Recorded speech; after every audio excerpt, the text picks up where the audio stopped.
안녕하세요. 책 한민국입니다. 오늘 책은 더 룰, 리치 편입니다. 지은이는 닥터 매직, 이도형, 뿌리 깊은 한의원 원장. 진맥의 비결을 알기 위해 학부 시절부터 명상법과 기공을 두루 익혔다. 한국 주식계의 고수들과 경영자들, 각계각층의 유명인들을 진료하며 알아낸 그들만의 성공 비법이 기공과 동양 철학에서 말하는 기운의 원리와 밀접함을 깨닫고 이에 대해 오랜 시간 강의해왔다. 1999년 방영된 드라마 허준이 큰 인기를 얻을 당시 출연진의 건강을 담당한 한의사로 알려져 방송가에서 화제가 되었다. MBC, KBS, SBS 등 다수의 방송에 출연했으며 소설 그녀의 왕국으로 2000년 PC통신 문학상 대상을 받았다. 저는 한의사입니다. 처음 한의대에 입학했을 때에 제일 궁금했던 것이 조선시대 궁중의사들이 왕비를 진맥하는 기술이었습니다. 비단실 진맥은 왕비의 몸을 비단실로 묶어서 방문 바깥에서 실을 잡고 그 사람의 병을 알아내는 의술인데 현대의학이나 현대과학의 관점에서 보면 완전히 불가능한 방법입니다. 그렇다면 조선시대의 이런 기술은 완전히 허구일까요? 필자의 의문은 여기에서부터 시작되었습니다. 사실 한의사가 놓는 치매 치료 원리도 현대의학으로 보면 불가사의한 것입니다. 금속 바늘로 몸을 자극한다고 해서 약도 먹지 않고 병이 왜 낫는지 현대의학은 결과를 보고도 이해하지 못합니다. 한의학에서 침은 인체의 기운을 조절한다고 합니다. 그런데 기라는 것 자체가 실체가 밝혀지지 않은 에너지이기에 현대과학은 그냥 심리적인 영역이라고 치부할 정도입니다. 어쨌든 조선시대에는 의술을 다루는 이들이 명상과 단전호흡 같은 것을 많이 했습니다. 그래서 기를 좀 더 민감하게 느꼈기 때문에 비단실 진맥도 가능했을 것이라는 이야기를 듣고 저도 대학교 1학년 때부터 명상과 단전호흡 등을 시작하게 되었습니다. 그러나 한국에서 접할 수 있는 방법은 다 해봤지만 항상 벽에 부딪혀서 별다른 성과를 보지 못했습니다. 비단실 진맥은 고사하고 기라는 실체도 불분명하게 느껴졌습니다. 그래서 포기할 즈음 중국에서 최고로 유명한 기공수련사의 직계 제자 한 분이 한국에 들어왔다는 뉴스를 접하게 되었습니다. 그분을 찾아가 배웠더니 그동안 제가 왜 벽을 못 넘었는지 핵심 원인을 알게 되었습니다. 비록 비단실 진맥 단계까지는 못 갔지만 손을 직접 짚는 진맥에서는 일가를 이룰 수 있었습니다. 그 뒤로 살펴보니 요가, 단전호흡, 각종 명상법들은 모두 보이지 않는 힘에 대해서 말하고 있었습니다. 저는 참으로 운이 좋게도 진맥으로 유명세를 얻은 덕분에 각계의 최고로 성공한 스타들과 재력가들을 많이 진료하게 되었습니다. 그들을 관찰하면 할수록 일반인과 남다른 점이 있으며 어떤 원리가 작용한다는 것을 확인했습니다. 만약 우주를 창조한 창조주가 있다면 그의 뜻은 자연 법칙으로 나타나 있습니다. 당신이 뭔가 원하는 바를 이루려면 하늘의 뜻대로 자연 법칙대로 행해야 합니다. 하늘의 뜻이나 자연의 법칙을 거슬러서 이루고자 하면 실패하기 마련입니다. 이것이 기존의 끌어당김의 법칙이나 성공학을 이야기하는 책들이 간구하고 있던 핵심입니다. 신이 정말 존재한다면 신은 왜 당신의 기도나 마음속 소원을 들어주지 않을까요? 첫 번째 이유는 인간의 변덕입니다. 짧은 시간에도 당신의 마음은 몇 번이고 바뀔 수 있습니다. 오죽하면 화장실 들어가기 전 마음 다르고 나올 때 마음 다르다는 말이 생겼겠습니까? 순간순간에도 수많은 선택을 하고 후회하는 것은 현실에서 비일비재합니다. 가령 자살하는 사람이 생각합니다. 이제 그만 죽고 싶다. 그러나 막상 숨이 막히는 순간 너무 괴롭습니다. 다급하게 생각합니다. 살려주세요, 제발. 불과 1분도 안 되어서 생각이 극과 극으로 바뀌었습니다. 삶과 죽음만큼 중요한 것이 또 어디 있겠습니까? 그런데 이것조차도 매 순간마다 바뀝니다.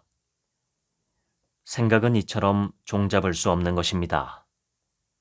그래서 이 모든 생각은 물질 세상에 특별한 영향력을 끼치지 못하고 그냥 당신의 머릿속에서 머물게 억제되어 있습니다. 그것은 신이 당신에게 마련한 안전장치이기도 합니다. 평범한 생각의 영역, 이 안전 박스 내에서 당신의 일상 생각 거의 전부가 이루어집니다.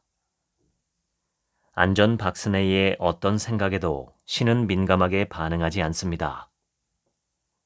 순간적으로 신을 원망하고 저주해도 그에 따른 벌을 주지 않고 마찬가지로 신에 대한 경배나 절실한 부탁에도 똑같은 반응을 보입니다.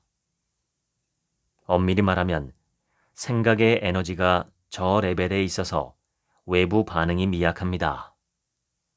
이것이 우주의 법칙입니다. 지혜를 다룬 어떤 책들은 말합니다. 꿈은 이루어진다. 간절히 원하면 이루어진다. 당신이 좋은 생각, 긍정적인 생각만 해도 끌어당김의 원리로 좋은 일이 끌려올 것이다. 글쎄요, 일부는 이루어지기도 합니다. 하지만 대부분 안 이루어집니다.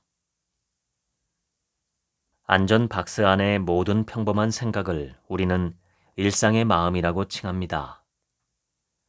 일상의 마음의 뇌파는 주로 베타파 영역에서 이루어지고 있습니다. 일반적으로 뇌파는 델타, 세타, 알파, 베타, 감마 이렇게 5가지 파형으로 나눌 수 있습니다. 당신의 뇌파가 베타파를 벗어나는 유형일 때 당신 주위에 뭔가 평범하지 않은 변화가 일어납니다. 일상의 마음을 뛰어넘는 강력한 뇌파가 아니면 소원을 이루기가 쉽지 않습니다. 임계점을 뛰어넘는 강력한 힘을 지닌 생각만이 그 목적한 바에 다가갈 확률을 높여줍니다. 여기서 기억할 것은 강력한 뇌파, 즉 고레벨 에너지의 생각과 임계점을 뛰어넘는 힘을 지닌 생각, 이 2가지입니다. 신이 침묵하는 2번째 이유는 중복입니다. 숲에 너무 배고픈 여우가 토끼를 발견하고 필사적으로 쫓고 있습니다. 당연히 토끼는 죽지 않으려고 필사적으로 도망갑니다. 신이시여, 저 토끼를 잡아먹게 해주소서. 신이시여, 여우로부터 부디 무사히 도망칠 수 있게 해주소서. 여우와 토끼 양쪽 다 신에게 간절하게 빕니다. 신은 어떻게 해야 할까요? 신에 대한 요청이 이렇게 중복이 되면 아무리 전지전능한 신이라도 둘 다 만족시킬 수 없습니다. 우주의 원리상 절대로 둘 다 만족시킬 수 없습니다. 이것이 중복입니다. 사람들이 원하는 대부분의 소원들은 중복과 관계가 있습니다. 경쟁자 없는 합격 시험은 거의 없습니다. 누군가는 올라가고 누군가는 떨어져야 합니다. 전쟁이든 스포츠 경기든 상대가 없는 경우는 거의 없습니다. 승진 역시 경쟁자 없는 것은 별로 없습니다. 사랑도 상대방을 원하는 어떤 인연이 또 있을지 모릅니다. 그 역시 경쟁입니다. 세상의 재물은 유한하며 업종의 경쟁자 누군가를 제치고 올라가야 당신이 부유해집니다. 병이 낫는 것은 경쟁이 없을 것 같죠? 이에 대해서는 뒤에서 말씀드리겠습니다. 그래서 신은 누구 하나를 위해서 매번 따로따로 우주를 움직이는 것보다 전체에게 공통적으로 적용되는 자연 법칙을 통해 그 뜻을 표현합니다. 모두에게 공정하게 적용되는 룰, 그것이 바로 자연 법칙입니다. 과학에서 오랫동안 고민해왔던 주제가 미래는 확정이냐 불확정이냐 하는 것입니다. 이를테면 미래는 확정이다 라는 주장, 이 주장은 이미 우주가 시작된 순간부터 어떻게 흘러갈지 흐름이 미리 정해졌다는 겁니다. 이걸 전문적인 용어로 결정론적 세계관이라고 합니다. 어떤 사람이 공을 당구 막대로 칠 때 공이 당구대에서 어떻게 움직일지가 정해집니다. 하지만 신이 만든 우주의 원리를 살펴보면 전지전능한 창조주라 할지라도 모든 미래를 알 수 없도록 설계되어 있습니다. 우리 같은 피조물들에게 자유의지를 주었기 때문입니다. 자유의지, 스스로 선택을 결정할 수 있는 능력. 우리가 뭘 선택하든 우리의 의지에 달려 있고 그에 따라 미래가 얼마든지 변합니다. 신은 전체 룰을 정하고 개인에게 자유의지를 주어서 그 변화를 지켜보는 겁니다. 당신이 세상에 태어나는 엄청난 행운과 자유의지를 준 이유는 오직 하나, 당신을 발전시키기 위해서입니다. 발전하라고 자유의지를 줬는데 인간이 걸핏하면 나 힘드니 당신이 해결해달라 이렇게 매달리면 신은 어떨까요? 가령 어떤 이가 수영을 배워야 합니다. 막상 물에 뛰어드니 물에서 헤엄치는 것이 무섭다고 계속 꺼내 올려달라고 요구합니다. 그때마다 물에서 꺼내주면 그는 평생 수영을 배울 수나 있을까요? 인생에서 당신이 발전하는 방향으로 갈 때 흥미롭게도 가산점이 붙습니다. 그러니 당신은 인생을 통해 반드시 발전해야 합니다. 이것이 당신의 소원에 신이 침묵하는 가장 큰 원인입니다. 인생을 통한 발전, 그것도 영혼의 발전. 하늘은 스스로 돕는 자를 돕는다라는 말이 있습니다. 스스로 변화하지 않고 의지만 하면 강력한 도움의 손길을 결코 얻을 수가 없습니다.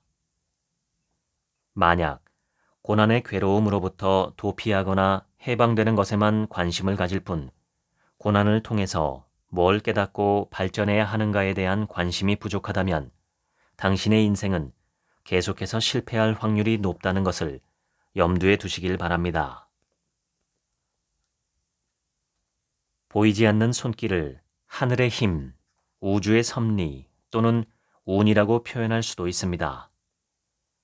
이런 것이 진짜로 존재하는지 아닌지는 사람마다 생각이 다를 겁니다. 다만 그런 것들을 믿는 사람들은 분명히 플러스 알파의 힘을 이용하고 있다는 것은 엄연한 사실입니다. 끌어당김의 법칙을 정확히 말하면 당신이 절실하게 원하면 그 생각이 사방으로 퍼져 필요한 것들이 세상 어딘가에서 당신에게로 자석처럼 끌려온다 라는 주장입니다. 많은 분들이 이걸 믿고 실천해 봤지만 안 되는 경우가 되는 경우보다 훨씬 많습니다. 안 되는 이유는 중요한 자연 법칙을 빼먹고 적용하려고 했기 때문입니다. 나머지 중요한 자연 법칙은 확률과 교감입니다. 저는 어찌 보면 미신처럼 들리는 끌어당김의 법칙이라는 표현보다 교감의 법칙이라는 것이 더 정확한 표현이라고 생각합니다. 교감의 법칙은 이미 과학에서 다 밝혀진 내용이기 때문입니다. 소리 굽쇠는 두 갈래의 긴 쇠막대가 U자 모양으로 붙어 있습니다. 이쪽 소리 굽쇠 A를 때리면 띵 소리가 나면서 진동하는데 떨어져 있는 다른 소리곱새의 비가 반응해서 진동하며 소리를 냅니다. 신기하지 않습니까? 건드리지도 않은 소리곱새의 비가 떨어져 있는데 반응을 해서 움직이니까요. 중요한 것은 같은 파장, 즉 같은 진동수를 가진 소리곱새라는 점입니다. 유유상종, 같은 파장끼리 서로 교감하는 법칙입니다. 주파수가 같은 것들끼리 교감, 즉 공명하는 자연의 법칙을 이용해서 필요한 신호만 받습니다. 우주 전체의 모든 물질과 존재는 파장이 같은 진동수, 즉 주파수에 반응하게 되어 있습니다. 왜냐하면 물질은 모두 파장으로 이루어져 있기 때문입니다. 우리 몸에도 전자기장이 존재하고 지금도 당신의 몸은 끊임없이 전자기장을 발산하고 있습니다. 뇌파 역시 파장을 발산하고 있습니다. 파장이 같은 진동수에 공명하는 것은 예외가 없는 우주의 법칙입니다. 여기서 중요한 비결은 주파수 채널을 맞추는 것입니다. 우리의 뇌파는 낮은 주파수 뇌파, 일반 뇌파, 높은 주파수 뇌파로 이루어졌습니다. 낮은 주파수는 고요함이며 일반 뇌파는 잡념입니다. 높은 주파수는 흥분입니다. 당신이 평소에 생각하는 느낌보다 더 차분한 상태에 있거나 더 흥분해야 당신의 생각이 특별한 힘을 가집니다. 인류의 지혜가 누적된 종교는 이 원리를 잘 활용하고 있습니다. 기독교의 기도를 봐도 졸듯이 조용히 기도를 하든지 아니면 아주 시끄럽게 기도를 합니다. 이것은 낮은 주파수의 영역으로 내려가든지 아니면 높은 주파수 영역대로 올라가는 행위입니다. 명상을 하면 자신을 비워서 아주 고요에 빠져야 합니다. 아니면 몸을 이리저리 흔들며 뭔가 소리를 지르면서 무아지경에 빠지는 것도 한 방법입니다. 교감의 법칙은 주파수 채널을 일상적인 느낌의 생각에서 벗어나게 바꾸는 것, 그것이 기본 비결입니다. 당신이 멀쩡히 깨어서 생각하면 잡념의 영역이라 별 효과가 없습니다. 채널을 바꿔 고요함의 영역으로 들어가면 졸아서 의식이 없기에 아무것도 못합니다. 고요한 상태는 뇌파 중에 알파파와 세타파의 영역입니다. 이 뇌파는 우리가 잠들 때 나오는 뇌파입니다. 명상이나 기도의 효과를 제대로 보려면 졸지만 늘 깨어 있어야 합니다. 늘 깨어 있어라. 어디 종교에서 많이 보던 문구 아닙니까? 과연 이게 가능할까요? 당신의 무의식을 도우미로 써야 합니다. 당신이 걸어가며 누구와 대화한다고 합시다. 이때 발걸음을 신경 씁니까? 무의식이 알아서 대신해주고 있습니다. 최면술에서는 오늘 당신이 길을 걸으면서 거리에 어떤 간판이 있었는지 당신이 기억하지 못해도 최면을 걸면 알 수 있다고 합니다. 당신에게 생각나는 간판은 얼마 없을 겁니다. 하지만 무의식은 다 알고 있습니다. 우리가 다른 생각을 하면서 걸을 때도 무의식은 이것저것 다 보고 정보를 저장해 놓았다는 말입니다. 그래서 명상이나 기도를 할 때 이 무의식의 능력을 동원하는 겁니다.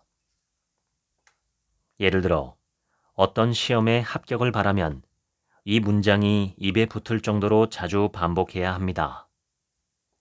평소 밥을 먹다가도 무의식적으로 합격이란 단어가 튀어나올 정도로 반복하십시오. 친구랑 이야기하다가도 합격이 튀어나올 정도로요.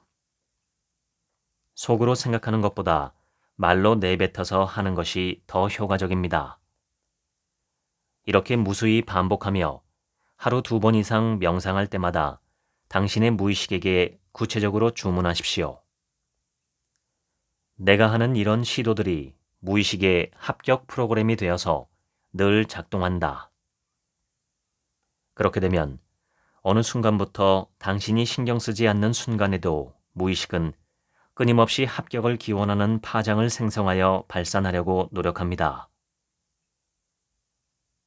명상이 어렵다면 잘 때 하는 더 쉬운 방법이 있습니다. 자기 직전에 침대에 누웠을 때 매일 실행하면 됩니다. 내 무의식이 나를 도와 내가 부자가 되는 것을 성공에 이르도록 한다. 나의 무의식은 부자 프로그램을 만들어 늘 작동시킨다. 이렇게 반드시 무의식에게 먼저 주문을 합니다. 그러고 나서 원하는 바를 계속 중얼거립니다.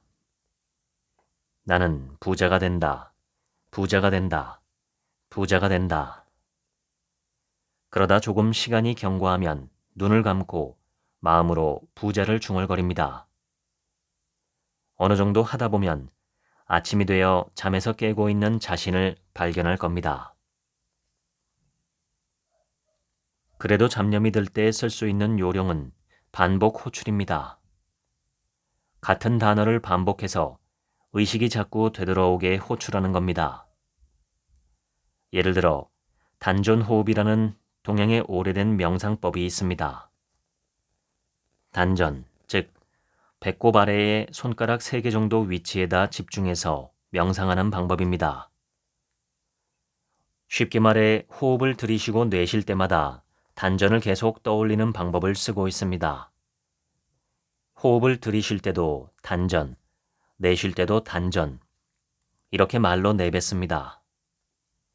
이렇게 반복하다 보면 한 곳에 집중하는 생각의 집중력이 높아집니다.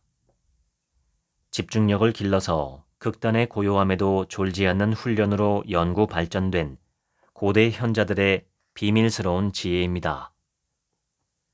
당신은 단전 대신에 당신이 원하는 목표를 말하면 됩니다. 당신이 원하는 어떤 주제든 상관없습니다. 계속 그 단어를 몇 초 간격으로 반복하는 겁니다. 끌어당김의 효과를 보고 싶다면 반드시 믿어야 합니다. 볼펜을 떨어뜨리면 땅에 떨어진다는 것은 당신이 태어난 뒤로 수없이 본 경험이 누적되어 생긴 확신입니다. 이처럼 당신이 뭔가를 믿는 것은 누적되는 경험이나 깨달음이 꼭 필요합니다. 소원을 이루고 싶다면 우선 작은 성공을 목표로 하는 명상부터 시작하세요. 그것이 성공하는 것을 보면 점차 진짜 믿음이 성장하게 됩니다. 가령 처음부터 100억을 지닌 갑부가 된다는 거창한 목표를 세워봐야 이루어지기가 힘듭니다. 처음에는 내가 하루에 얼마의 금액만 지출한다, 이번 달에 얼마를 모은다와 같이 실현이 쉬운 목표를 세우고 믿으세요. 큰 목표는 내면에 깔아두고 우선 작은 목표에만 시선을 집중하세요. 이렇게 작은 성공부터 열심히 쌓다 보면 진짜 큰 행운이 옵니다. 믿음도 그렇게 이루어집니다. 양자 물리학에 불확정성의 원리라는 게 있습니다. 모든 물질과 존재의 미래가 미리 다 정해져 있지는 않다. 다만 확률적으로 일어난다. 미래는 미리 정해져 있지 않습니다. 당신이 걷는 길에 따라 확률 높은 일이 더 잘 일어나게 되어 있을 뿐입니다. 당신이 아무리 강력하게 원하고 믿고 끌어당김의 힘을 이용한다고 해도 확률이 낮은 길을 고집한다면 실패할 확률이 당연히 높을 수밖에 없습니다. 만약 당신이 카세트 테이프를 만드는 공장을 아직도 한다고 가정합시다. 공장이 잘 될 거라 아무리 믿고 끌어당김의 힘을 쓰더라도 확률적으로 소원이 실패하는 것이 당연합니다. 요즘 누가 카세트 테이프를 씁니까? 카세트 테이프로 음악을 들으면 복이 온다, 정력이 좋아진다, 예뻐진다 같은 괴이한 연구 결과가 나오지 않는 한 그럴 겁니다. 중요한 교훈은 아예 목표부터 다시 생각해 봐야 한다는 겁니다. 만약 당신이 지금 가는 길에서 성취를 이루지 못하고 있다면 진정으로 그 길이 당신의 길인지를 물어보는 작업부터 필요합니다. 나의 재능이 어디에 있는지, 내 주변의 여건이 무엇에 더 강점이 있는지 그 모두를 검토해서 확률이 높은 길을 제고해야 합니다. 그리고 더욱 중요한 것은 당신에게 가장 근본적인 목표가 무엇인가 깨닫는 겁니다. 사실 당신의 문제에 관한 가장 강력한 조언자는 당신 내부에 있습니다. 이것을 마음의 소리라고 부를 수도 있지만 제가 내면의 소리라고 달리 말하는 것은 이유가 있습니다. 그렇지 않다면 당신이 평소에 생각하는 것들 모두를 제가 말하는 마음의 소리로 혼동할 수 있기 때문입니다.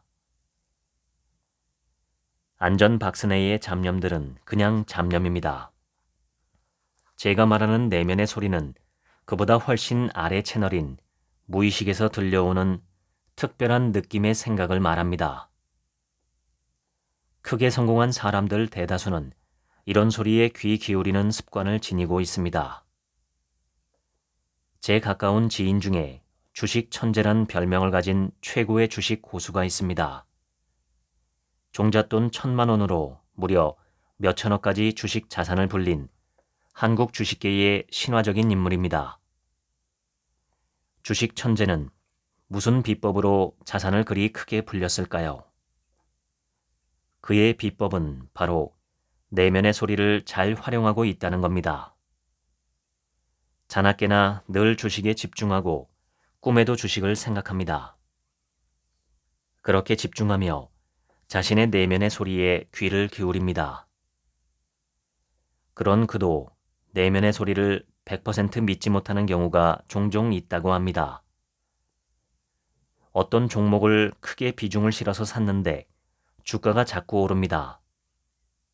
내면의 소리는 10배라고 말하지만 그는 상식적으로 10배까지는 안 갈 거라고 판단해서 2배의 이익만 내고 팔았다고 합니다. 그러나 나중에 진짜 10배 오르는 것을 보고 두고두고 후회했다고 합니다. 인류 최고의 천재인 아인슈타인 역시 늘 자기 내면에 집중했습니다. 심지어 그는 자기 안에서 이루어지는 삶과 바깥에서 이루어지는 삶으로 구분할 정도로 하루 종일 거의 내면 깊숙이 잠겨 있었던 사람입니다. 동서고금을 통틀어 크게 성공한 사람들의 내면의 소리 사례를 열거하면 끝도 없습니다. 가장 중요한 포인트는 내면의 소리 구별법입니다. 당신이 느끼던 거의 모든 생각들은 거의 내면의 소리가 아니라고 생각하십시오. 내면의 소리 구별의 핵심은 마음에 떠오르는 생각을 계속 관찰해야만 느낄 수 있는 미묘한 차이에 있습니다. 그래서 명상을 많이 해본 사람이 유리합니다. 굳이 명상이 아니더라도 생각을 종이에 계속 적으면서 고민하다 보면 문득 다른 느낌을 깨닫기도 합니다. 그래서 성공한 사람들을 보면 상당수가 종이에 계속 생각을 적는 습관이 있습니다. 내면의 소리를 부지불식간에 탁 떠오르는 생각이라고 하면 가장 근접한 표현입니다. 예를 들어 당신에게 어떤 고민이 있을 때 이것저것 생각이 계속 꼬리를 무는 것은 대부분 잡념입니다. 그러다가 생각이 문득 멈추는 순간이 옵니다.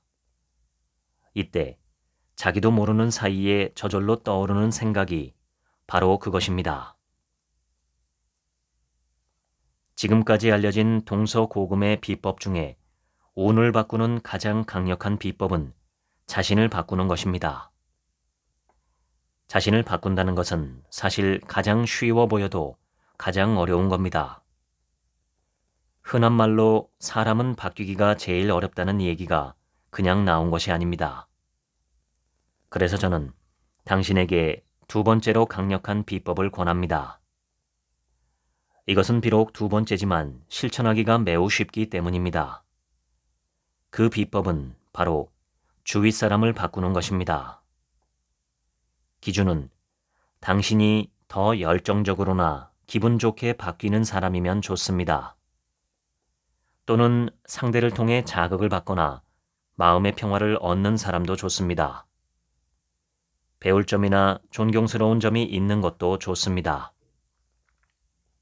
내면의 소리가 예스라고 하는 사람을 가까이 두세요. 점차 운에 좋은 변화가 생기게 됩니다. 당신이 어떤 사람을 자주 만나느냐에 따라서 당신의 인생의 주도권을 쥐고 있던 파장이 약해지며 그 대신 다른 파장이 주도권을 쥐게 되는 변화가 생기기 때문입니다. 파장이 잘 맞는 관계는 각자의 파장이 서로 보완하거나 좋은 주도권을 서로 강화시켜줘서 자기 안에 잠들어 있던 좋은 특성이 깨어나곤 합니다. 이러면 운이 크게 바뀝니다. 운을 바꾸는 최고로 중요한 핵심은 당신의 마음을 바꾸는 것입니다. 당신이 마음먹기에 따라 주도권을 쥔 파장이 바뀌기 때문입니다. 불교에서 말하는 일체유심조라는 것이 운에서도 똑같이 적용됩니다. 일체유심조는 모든 것은 오로지 마음이 지어내는 것이라는 뜻입니다. 당신의 운은 모든 것이 당신의 마음에서 비롯되는 것이며 마음이 운에서 비중을 가장 많이 차지합니다. 이렇게 마음을 바꾸자고 목표를 정하고 자신을 관찰하면 바꿀 게 너무 많아 보이기도 합니다. 그 중에서 뭘 중점적으로 바꿔야 할지 도무지 감이 잡히지 않을 겁니다. 제가 제일 쉽고 효과적인 목표를 말씀드리겠습니다. 당신의 관심사를 바꾸는 겁니다. 관심사가 바뀌면 당신이 평소에 보지 않았던 것을 보게 만듭니다. 그렇게 인터넷에서 잠깐 본 글, 기사 몇 줄이 당신의 인생을 완전히 바꿀 수도 있습니다. 무의식에는 다양한 기억과 한순간의 생각조차 지워지지 않고 평생 동안 흔적을 남깁니다. 그리고 그 흔적들은 특유의 미세한 파장을 끊임없이 외부로 분출합니다. 결코 지워지지 않는 당신의 우주적 기록을 어떤 종교에서는 아카식 레코드라고 부르기도 합니다. 이런 흔적이 죽어서도 보존되고 그에 따른 대가를 꼭 받는다는 것을 불교에서는 업이라고 부르고 기독교에서는 하나님의 심판이라고 부릅니다. 당신이 했던 모든 행동과 생각들이 죽어서도 보존되고 또 영향력을 갖고 간다는 것이 종교들이 가진 공통적인 생각입니다. 동서고금의 명상을 오래 한 현자들도 역시 똑같은 주장을 합니다. 정신의 영역에서 기억들은 사멸되지 않고 남아서 끊임없이 파장을 낸다고 합니다. 당신이 생각하고 보는 것들을 바꾸는 것만으로도 그것은 충분히 운을 바꾸는 효과를 발휘합니다. 세상의 관심사 중에 평소에 자신이 접하지 않았던 분야에 관심을 가져보라는 겁니다. 단순히 다른 특성의 정보가 뇌에 쌓이고 끝나는 게 아니라 당신 의식의 파장 영역대가 바뀌어 갑니다. 그렇게 당신 운의 리듬이 새롭게 변화하기 시작합니다. 비슷한 방법으로 새로운 분야의 책을 읽는 것이 있습니다. 성공한 사람들이 지닌 공통적인 습관이 책을 엄청 많이 읽는 것이라는 사실은 우연히 나온 것이 아닙니다. 중국 고사성어에 남아필독 오고서라는 말이 있습니다. 남자가 세상에 나와 출세를 하려면 필수 조건으로 5수레 정도의 책을 읽어야 한다는 겁니다. 당신이 평생 보지도 않았던 분야의 책을 읽고 정보를 검색해 보세요. 자기 자신을 바꾸는 것에서 또 한 가지 중요한 축은 생활 습관입니다. 어떤 사람이 관심사를 포함해 생각하는 바가 바뀌고 습관까지 바뀐다면 주변에서는 그에게 사람이 달라졌다고 말할 겁니다. 자신을 바꿔서 운을 바꾸는 비법의 두 가지 축은 생각을 바꾸는 것과 습관을 바꾸는 것입니다. 당신의 생활 습관에서 성공과 부와 제일 밀접한 항목은 바로 시간과 돈입니다. 시간을 낭비하는 사람은 하늘이 매우 싫어합니다. 그래서 시간을 낭비하는 사람에게는 들어올 행운도 나가게 되어 있습니다. 또한 돈을 낭비하는 사람에게는 하늘이 될 수 있는 한 큰 재물을 주지 않으려 합니다. 당신의 인생에서 시간이 최고로 소중한 자산입니다. 동양의 현자, 장자는 이런 말을 했습니다. 당신의 삶은 당신의 소유가 아닙니다. 그것은 하늘과 땅이 부여한 화합물일 뿐입니다. 지금 한번 당신을 되돌아보세요. 그동안 얼마나 시간을 낭비하고 살아왔는지, 당신이 시간의 중요성을 알고 시간을 헛되이 보내지 않는 습관으로 바꾸면 하늘은 당신을 돕는 방향으로 선회합니다. 운도 당연히 그렇게 변화해 갑니다. 돈을 아끼라는 말은 단돈 1,000원도 무조건 절약하라는 말이 아닙니다. 가치가 있는 일이면 1,000만 원도 기꺼이 써야 하고 가치가 없다면 단돈 10원도 아끼라는 말입니다. 즉 기준은 얼마나 가치 있느냐 하는 겁니다. 매사에 좀 더 당신에게 가치 있는 행동을 하도록 노력해 보세요. 운을 바꾸기 위해 습관을 고치는 대상은 4대 습관이 있습니다. 시간이 첫째이며 둘째는 중독이나 집착, 셋째는 음식 습관, 넷째는 자세 습관입니다. 동양의 신비한 기법인 도가 명상법은 신선이 되기 위해 도를 닦았다고 합니다. 사실 신선은 상징적인 목표이고 실제로는 정신에너지 단련의 비법입니다. 이 비법에서 가장 중요하게 여기는 것 3가지는 명상과 더불어 음식과 척추 상태입니다. 사실 우리가 음식을 섭취할 때 그 속의 영양분뿐만 아니라 기운 같은 무형의 에너지도 같이 섭취합니다. 여기서 중요한 관점은 육식과 채식입니다. 도가에서는 육식을 줄이고 채식을 주로 하는 것을 정신 단련의 비법으로 여겼습니다. 생각의 파장 때문입니다. 식물은 사람의 관점에서는 거의 의식이 없지만 동물은 그렇지 않습니다. 고기를 먹으면 동물이 가진 생각의 파장이 에너지 흔적으로 남아서 같이 흡수가 됩니다. 사실 평소에 육식을 한다고 한들 그것에 섞인 정신에너지의 파장은 매우 미미해서 무시해도 될 수준입니다. 하지만 당신의 정신에너지를 단련할 때는 당신의 파장이 혼잡해져서 잡념이 많이 생긴다고 합니다. 불교에서 스님들이 육식을 금하는 이유도 살색 문제도 있지만 마음이 혼탁해지는 것을 줄이기 위해서입니다. 도가나 요가처럼 정신 수련을 하는 사람들은 척추를 매우 중요하게 여깁니다.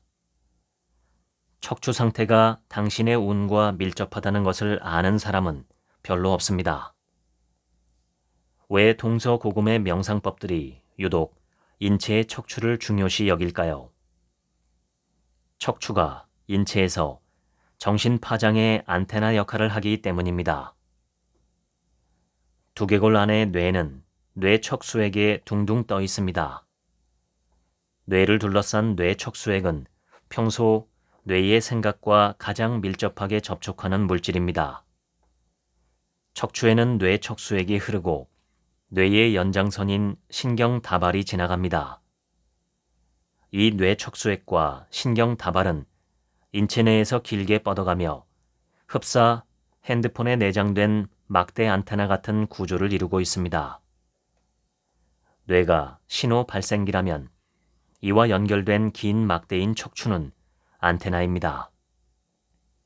이 막대형 신경 구조가 정신에너지에 민감하게 공명하기 때문에 우주의 기운을 받고 당신의 생각을 퍼뜨리는 것에 척추가 뇌와 함께 위력을 더합니다.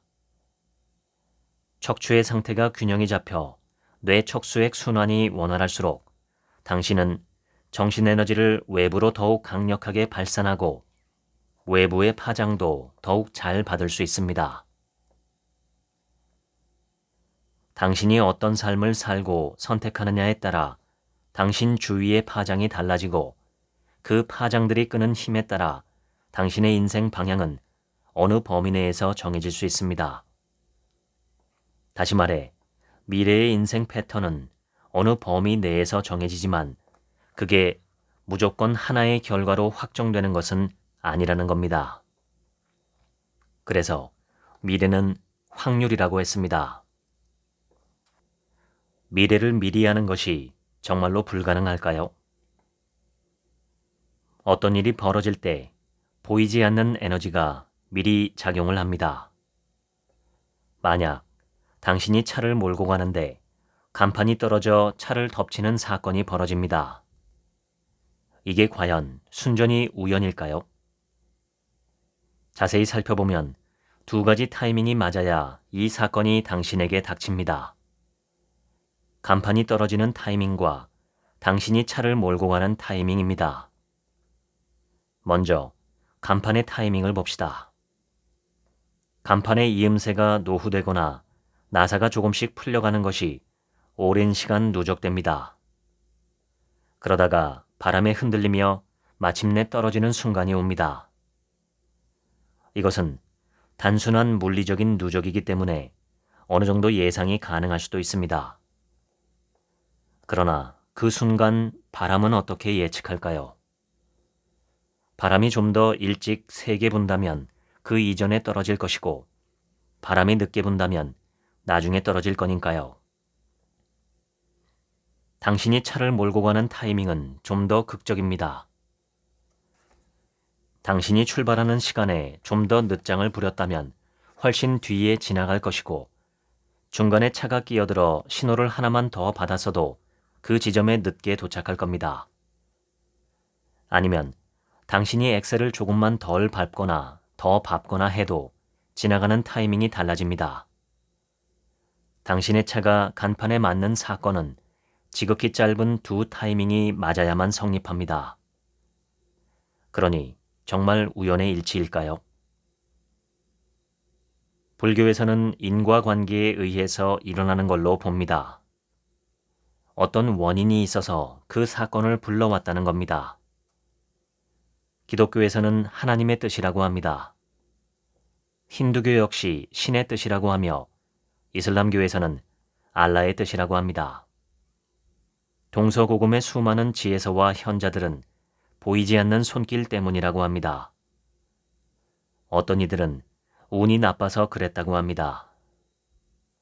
이 모든 것의 공통점은 어떤 힘의 관여입니다. 결코 우연히 일어난 것이 아니라 그 사건을 불러일으키는 뭔가가 있었다는 겁니다. 만약 이런 것은 존재하지 않고 그냥 우연의 일치라고 하면 여러분은 이 책을 볼 이유가 없습니다. 또 뭔가를 열심히 바라거나 종교를 믿을 이유도 없습니다. 우주는 다만 우연의 산물에 지나지 않을 테니까요. 흔히 이러한 관점의 가치관을 물질주의라고 부릅니다.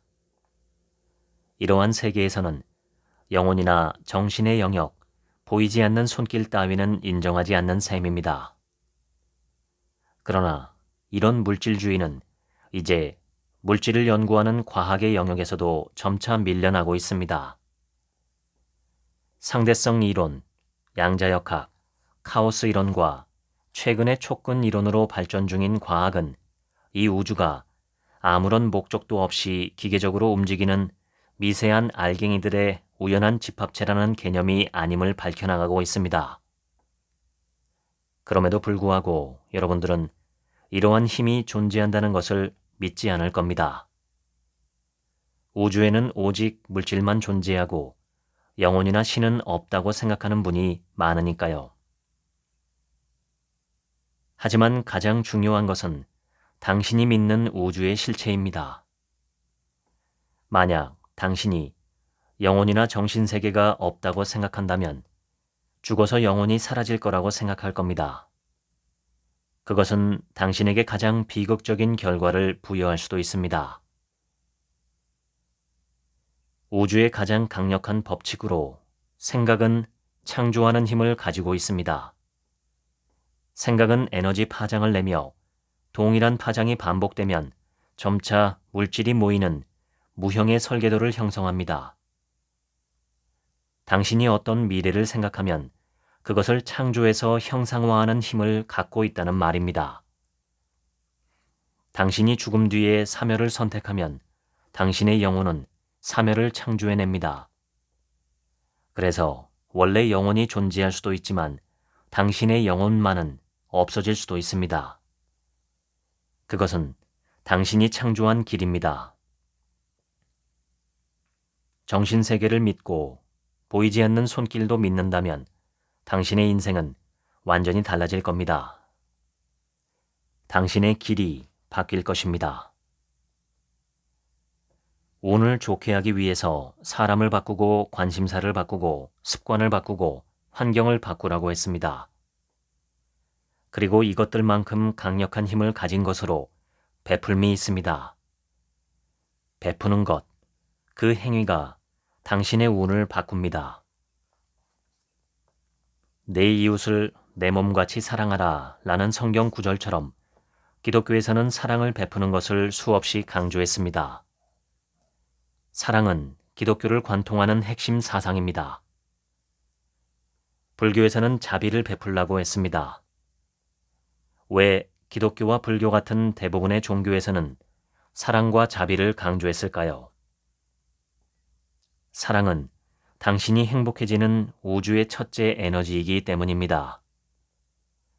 신과의 소통 에너지이기도 하고 우주와의 소통 에너지이기도 합니다. 이로 인해 당신이 세상으로부터 받을 수 있는 혜택은 끝도 없습니다. 우주는 크게 두 가지 패턴의 에너지로 대비됩니다. 플러스와 마이너스. 이걸 동양 철학에서는 음과 양이라고 표현합니다. 플러스 에너지는 창조적이며 생명의 에너지이며 확장의 에너지입니다.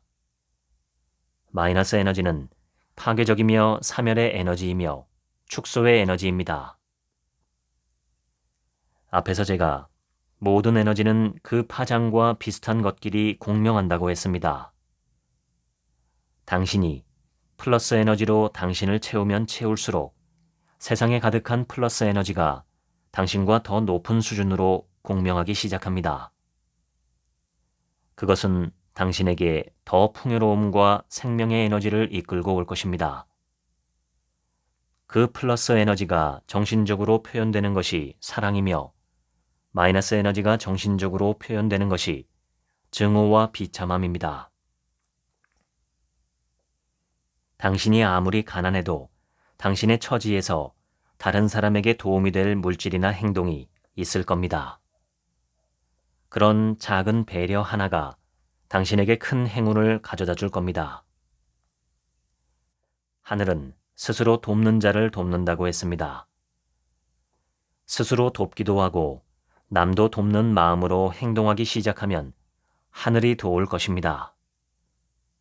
만약 그럼에도 불구하고 상황이 바로 나아지지 않는다면 당신이 앞으로 더 추락할 에너지가 강한 상태에서 시작한 겁니다. 당신이 느끼지 못하더라도 하늘이 그 비극적 미래를 꾸준히 없애고 있는 과정이라고 생각하세요.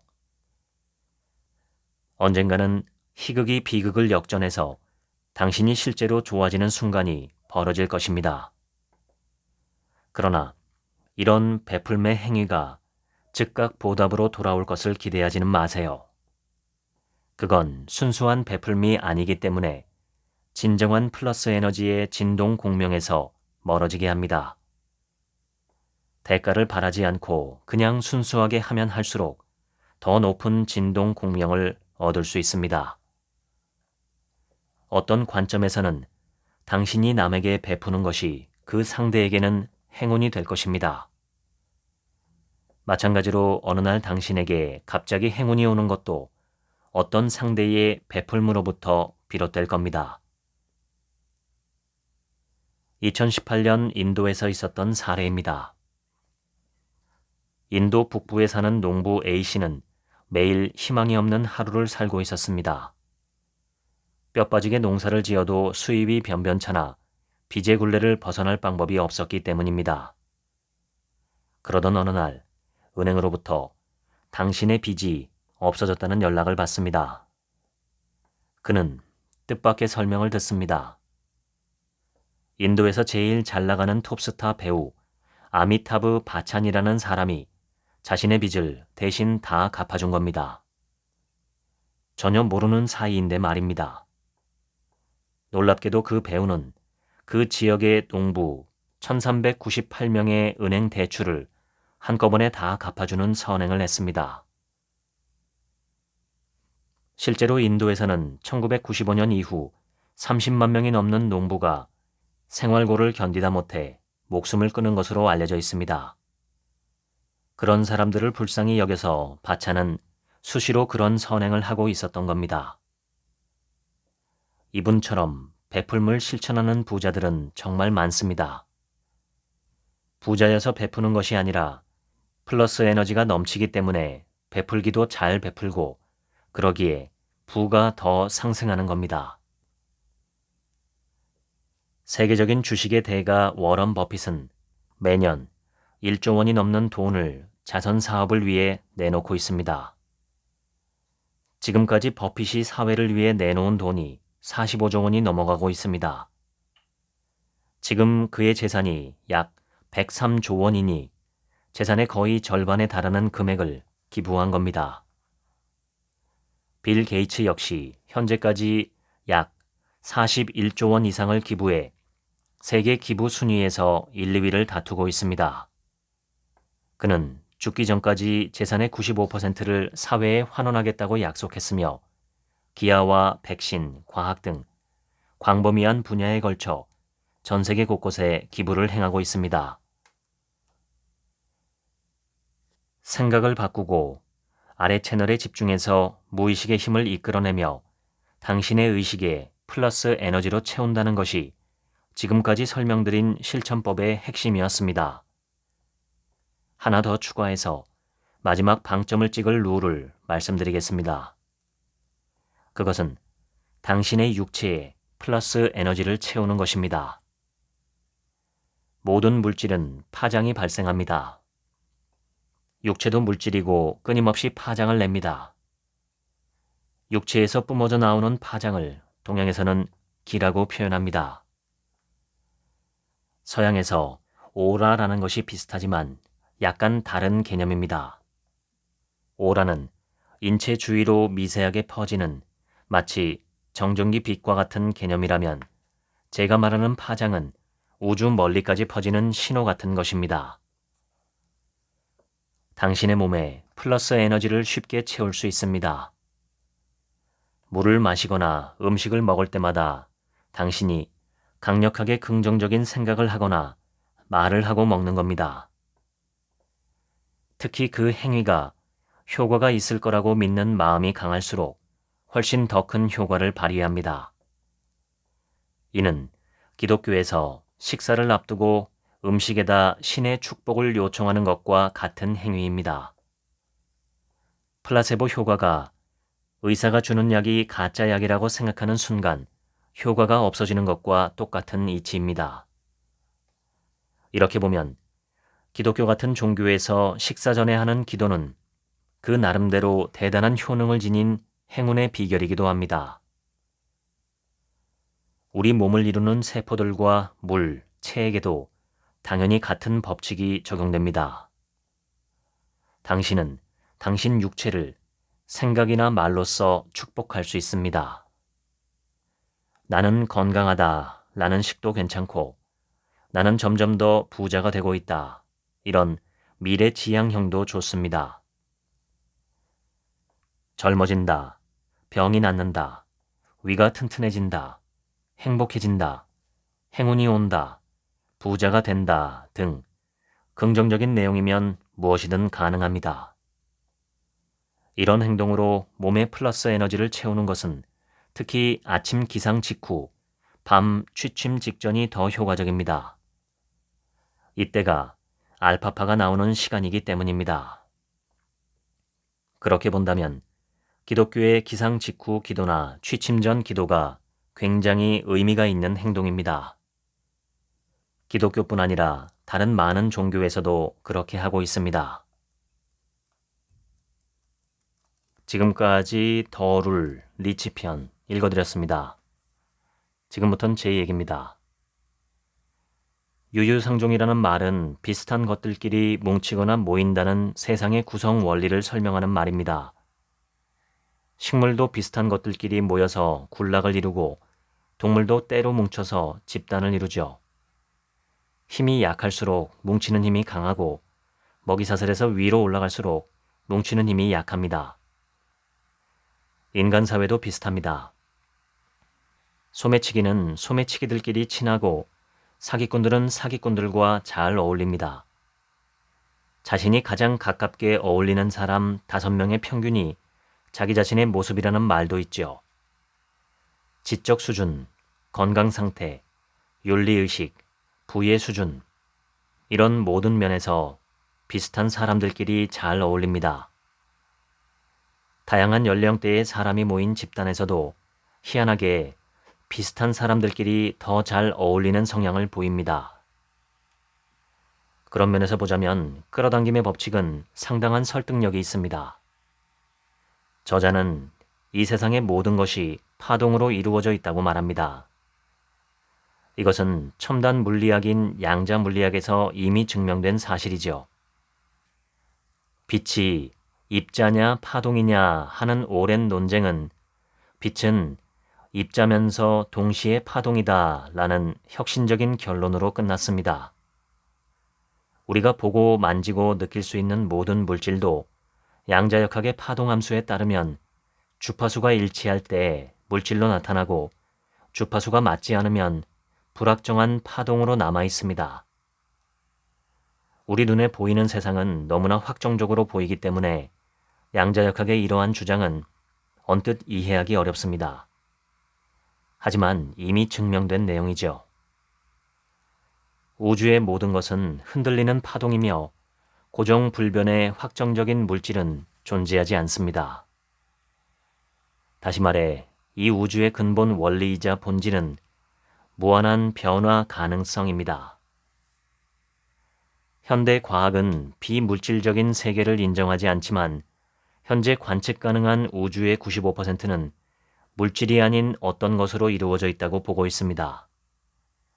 그것을 암흑물질과 암흑에너지라고 부르는데 여기서 암흑이라는 것은 기존의 물질적 요소를 탐지하고 분석하는 과학 장비로는 이 에너지를 조사할 수 없기에 검출도 되지 않고 알 수도 없다는 뜻입니다.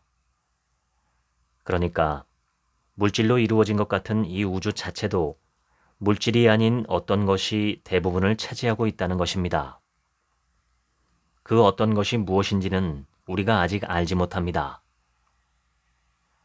하지만 오랫동안 인류는 눈에 보이지 않는 어떤 에너지가 존재한다는 것을 직감적으로 경험적으로 체득해 왔습니다.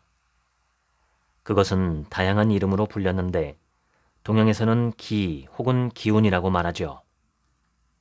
기는 과학 장비로 검출이 되지 않기에 과학적 연구의 대상은 아닙니다. 하지만 분명한 것은 이 세상에 과학으로 설명할 수 없는 일들이 적지 않다는 것입니다.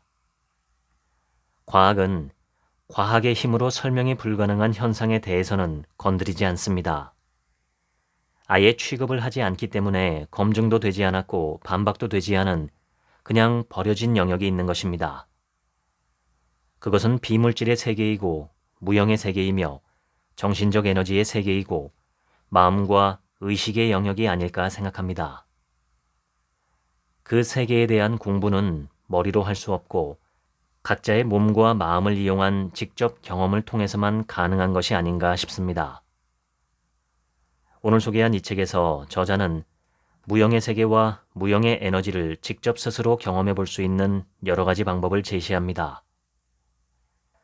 낭독을 하지는 않았지만 일상에서 쉽게 해볼 수 있는 여러 종류의 명상법도 수록되어 있고 깊은 내면의 소리, 즉 참된 마음의 소리와 무의식의 에너지를 이용할 수 있는 구체적인 방법도 여러 가지 소개합니다.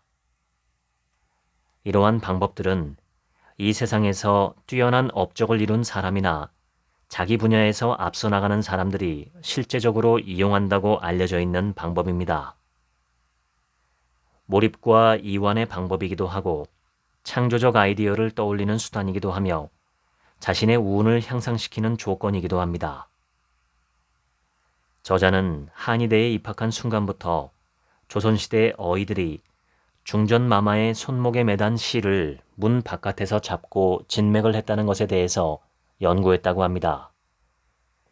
그것은 물질 세계의 방법으로는 불가능한 것이었고 기의 세계에 대한 공부와 기공 훈련으로 인해 가능했다는 것을 나중에야 깨달았다고 말합니다. 저자 스스로 그 수준에 도달하지는 못했지만 뛰어난 진맥 능력을 얻게 되었다고 말하죠. 세상에는 믿거나 말거나 이야기가 참 많지만 그것들 모두가 허구인 것은 아닙니다. 다만 우리가 물질 세계의 기준과 방법으로만 이 세상을 바라보려 하기 때문에 세상을 있는 그대로 보지 못하는 경우가 많이 발생합니다. 지금부터 500년 전의 사람들에게 눈에 보이지 않는 전기나 전파가 있고 그 전파를 통해서 지구 반대편에 있는 사람과 실시간으로 얼굴을 보고 대화를 할 수 있다고 얘기한다면 그들은 어떤 반응을 보일까요? 마찬가지로 500년 후에는 지금의 우리가 상상하지도 못했던 자연의 법칙과 원리를 초등학생도 알고 있을 수 있습니다. 저는 그 법칙들 중 하나가 아마도 기운의 법칙과 마음의 법칙이 아닐까 생각합니다. 기운이나 마음은 물질이 아니지만 분명히 작용하는 힘이 있고 원리가 있습니다. 인간이 가진 강력한 힘은 정신과 마음의 힘인데 이러한 정신과 마음에 대한 개발은 아직 시작도 되지 않았습니다. 인간은 물질적 존재이며 동시에 정신적 존재입니다. 우리 모두의 정신이 깨어나기를 기원합니다. 지금까지 책 한 민국의 하루치 생각이었습니다. 들어주셔서 감사합니다.